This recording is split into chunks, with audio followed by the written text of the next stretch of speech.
જોહાર મિત્રો, હાય નમસ્કાર બધાને। અને આજે ફરી એક નવા મુદ્દા સાથે આપણે ફરી મળ્યા છે। અને ચેનલમાં નવા છો તો ચેનલને સબસ્ક્રાઈબ કરજો અને અંત સુધી જરૂરથી જોજો। તમને આજનો વિડીયો તમને ગમશે અને લોકો સુધી શેર કરવાનું પણ મન થશે એવો વિડીયો છે।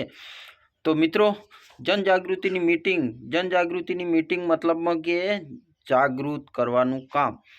તો આજની આદિવાસી વિસ્તારમાં જનજાગૃતિની મીટિંગો ખૂબ ઓછી અને કોઈક જ કરે છે।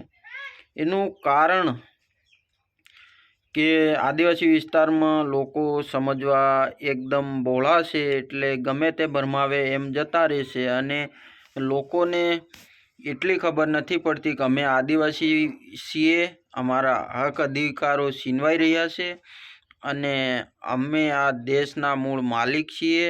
અમે આ દેશમાં વર્ષોથી રહીએ છીએ, અમારા બાપ દાદાની જમીનો છે અને આ બધું ભૂલી ગયા છે। અને એ અલગ અલગ પાર્ટીઓમાં, અલગ અલગ સંગઠનોમાં અને અલગ અલગ રીતે બધા વેચાઈ રહ્યા છે, ધર્મમાં, બધી રીતે। આજે જનજાગૃતિની વિશે વિડીયો એટલે કે જનજાગૃતિ તમે ખૂબ ધ્યાનપૂર્વક જોજો। જનજાગૃતિનો મતલબ સીધો થાય છે કે આપણે લોકોને જાગૃત કરવાના। હવે લોકોને જાગૃત કઈ રીતે કરવાના?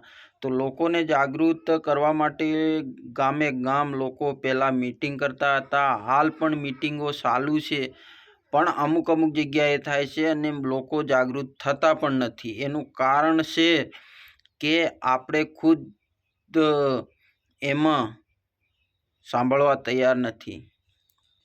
અને લોકો કેટલા આગળ થઈ ગયા છે, બીજી જાતિ આ નાતીના છે, પેલી નાતીના છે, પેલા પટેલ છે, પેલા વાણિયા છે, પેલા બામણ છે, પેલા બધા અલગ અલગ પોતપોતાની જાતિઓમાં વેચાઈ ગયા છે।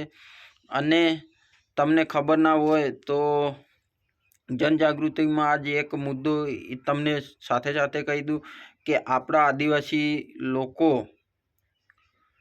બહારના લોકો સાથે બેટીઓ પણ આપી દે છે, પણ થોડી ઘણી જાગૃતિ પણ નથી। અને એના મુદ્દા હું તમને જરૂરથી કહીશ કે બેટીઓનો વ્યવહાર પણ એ બીજે કરે છે। પણ મિત્રો, સમજવા લાયક છે કે તમને જે વખત દુઃખ પડશે ને તે વખતે એ લોકો તમને તરછોડી દેશે અને કોઈ તમારો સાથ આપવાનો નથી। એટલે મિત્રો, ખાસ કરીને ધ્યાનપૂર્વક આ વિડીયો જોજો। અને જનજાગૃતિનો એટલે એનો મેં ટાઇટલ રાખ્યું છે। અને તમને કહી દઉં કે જનજાગૃતિની મીટિંગમાં જરૂરથી જાજો। જનજાગૃતિ જ્યાં પણ થતી હોય, પાર્ટી છોડી અને હું એક આદિવાસી છે એવું વિચારી અને જનજાગૃતિની મીટિંગમાં જરૂરથી જાજો અને સાંભળજો।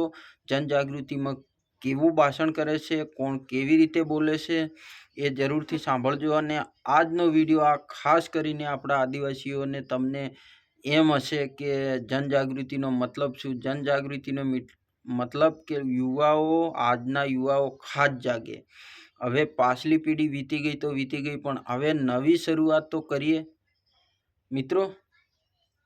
આપણે જે બાપ દાદાઓની જમીનો આપણે આજે ધીરે ધીરે છીનવાઈ રહી છે, ધીરે ધીરે બધું જ થઈ રહ્યું છે આપણી આંખોને સામે, અને આપણે કશું જ નહીં કરી શકતા।